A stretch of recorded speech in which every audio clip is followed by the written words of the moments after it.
कर्नाटक चुनाव के आखिरी हफ्ते में एक सवाल हर जगह उठने लगा कि क्या जिस तरह कई राज्यों में मोदी फैक्टर के दम पर बीजेपी जीत हासिल करती रही है, वैसे ही इस बार कर्नाटक में भी हो सकता है।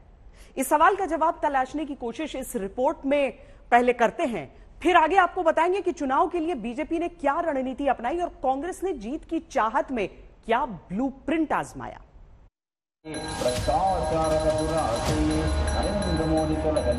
हवन कुंड में अग्नि प्रज्वलित, एक व्यक्ति घंटी बजा रहा,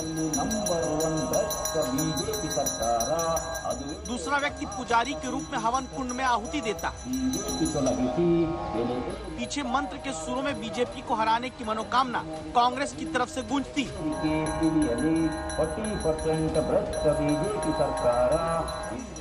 जिस जगह यह हवन किया जा रहा वहाँ पीछे लगे पोस्टर पर ध्यान दीजिए। महंगी गैस, महंगे पेट्रोल के साथ मौजूदा बम्बई सरकार पर लगे 40% करप्शन वाले आरोपों को दर्शाया गया। कर्नाटक के चुनाव में कांग्रेस की तरफ से भ्रष्टाचार के मुद्दे को प्रमुखता से रखा गया, लेकिन सवाल है क्या इससे जीत मिलती है। फैक्ट पोल देखते हैं। चुनावी राजनीति के अहम जानकार संजय कुमार के मुताबिक भ्रष्टाचार भले मतदाताओं के जीवन से जुड़ा मसला हो, लेकिन 1989 और 2014 के चुनाव को छोड़ दे तो करप्शन कोई बड़ा चुनावी मुद्दा इलेक्शंस में नहीं बन पाया।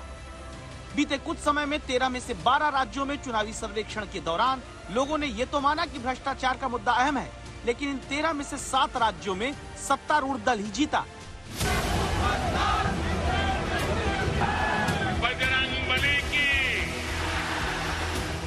यानी जरूरी नहीं कि भ्रष्टाचार के मुद्दे पर जीत का प्रसाद भी कांग्रेस को मिल जाए, वो भी तब जबकि चुनावों में बड़े से बड़े विरोध के खिलाफ ढाल बनकर सामने मोदी फैक्टर आता है। मैं हर कन्नडिगा की भावना को समझता हूं भाइयों, आपके दिल की आवाज को समझता हूं। इस भावना का पान कर्नाटक की संस्कृति, यहाँ के गौरव का अपमान है। वो जो नेता है वो आया, उसने धर्म की बातें कर ली, उसने आतंकवाद की बातें कर ली, लेकिन हमारी बात नहीं की। तो आप पहचानो आखिर क्या होता है मोदी फैक्टर, कैसे काम करता है, क्या इसका फायदा कर्नाटक में मिल सकता है। इन सारे क्या नरेंद्र मोदी के प्रति मतदाता का यही विश्वास कर्नाटक में इतिहास रचेगा।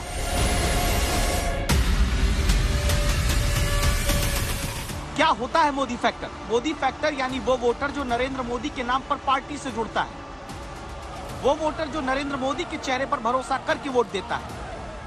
मोदी फैक्टर वाले वोटर के बारे में कहा जाता है कि जरूरी नहीं कि ये वोटर पार्टी की विचारधारा से जुड़ा हो। इसका हिसाब अगर फैक्ट पोल में देखें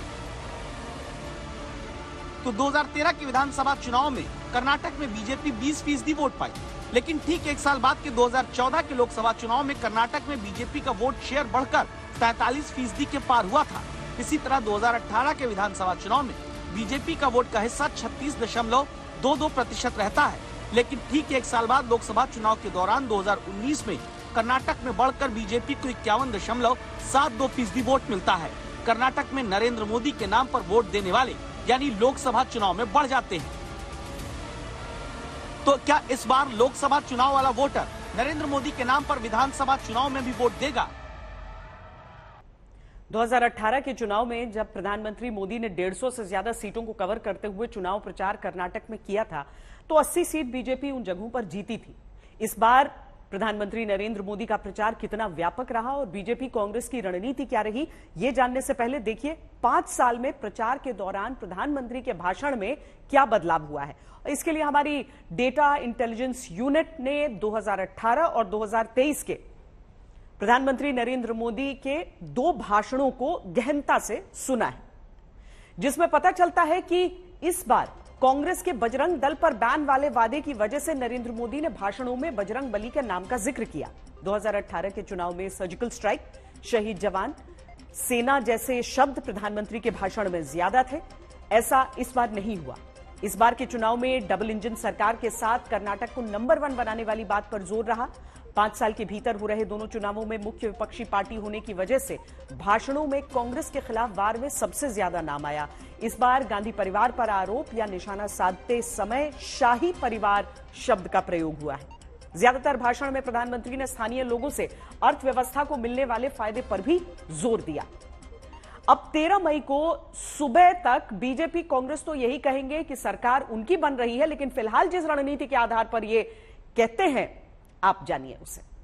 ब्रेकिंग न्यूज करना चाहते हैं कि ओवैसी ने औरंगाबाद में ये कहे, अरे झूठ है, वो गाजर की पुंगी है कांग्रेस की, हमेशा धोखा देते हो लोग। माइनॉरिटीज को एक मैसेज देना चाहते हैं, बैन करेंगे। 5 साल जब सिद्धरामैया सीएम जब बैन करना था, तुम बैन ही नहीं कर सकते। बीजेपी और कांग्रेस में सबसे बड़ा जो लड़ाई चल रही है कि उनसे बड़ा इन दोनों में हिंदुत्व आइडियोलॉजी का सुधार कौन चलेगा। कर्नाटक में 2 सीट पर लड़ते ओवैसी को लगता है कि कांग्रेस तो अल्पसंख्यकों के वोट के लिए बजरंग दल पर बैन का वादा लेकर आई, जहां उसे पीछे हटना पड़ा। सवाल उठता है कि आखिर कौन कर्नाटक में सत्ता पाएगा और कैसे। बीजेपी का दावा है कि वो 120 सीट जीत सकती है। इस दावे के पीछे बीजेपी का प्लान 5B बताया जाता है। क्या अपने 5B प्लान से बीजेपी वाकई वो इतिहास कर्नाटक में बना सकती है जो 1985 के बाद कभी नहीं बना। कर्नाटका को देश का नंबर 1 स्टेट बनाने के लिए भविष्य का रोड मैप है। मैं आप सबसे पूछना चाहता हूं, क्या आप चाहते हैं कर्नाटका नंबर 1 बनना चाहिए? कर्नाटका के लोगों को कांग्रेस और जेडीएस की शॉर्टकट गवर्नेंस से बहुत सावधान रहना है।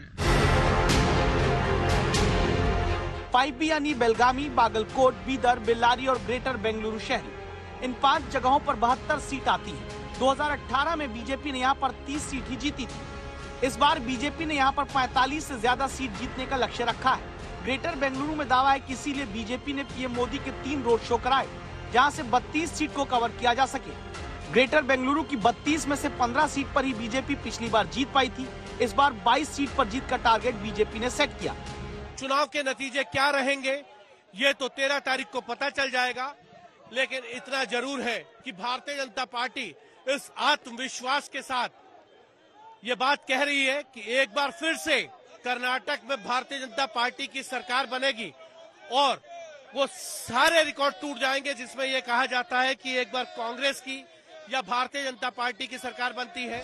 बीजेपी की तरह इस बार पूर्ण बहुमत का लक्ष्य लेकर कांग्रेस भी चल रही है, जिसने अपनी रणनीति पर दावा है कि थोड़ा पहले से अमल करना शुरू किया। सितंबर से ही कर्नाटक में कांग्रेस पेसीएम और 40% सरकारा का कैंपेन चलाना शुरू कर चुकी थी।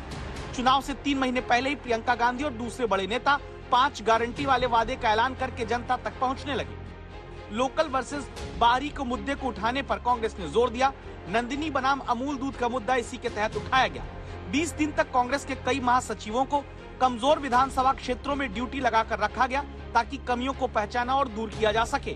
3.5 सालों से जो बीजेपी की सरकार कर्नाटक में आई, सबसे पहले तो गलत तरह से आई, दूसरी सरकार को तोड़कर पैसों का इस्तेमाल करके बनी, और उसके बाद से आज तक अगर वो पहचानी जाती है तो इस नाम से पहचानी जाती है 40% सरकार। कर्नाटक एक ऐसा राज्य है जहां जाति और क्षेत्र के आधार पर पार्टियों को लेकर वोटर बटे रहे हैं। यही वजह है कि पिछली बार ज्यादा वोट शेयर के बावजूद कांग्रेस के पास सीटें बीजेपी से कम ही रहीं। सवाल है कि किसकी रणनीति इस बार चलेगी। फैसला 10 मई को होगा, नतीजे 13 मई को आएंगे। मौसमी सिंह के साथ हिमांशु मिश्रा, बेंगलुरु, आज तक।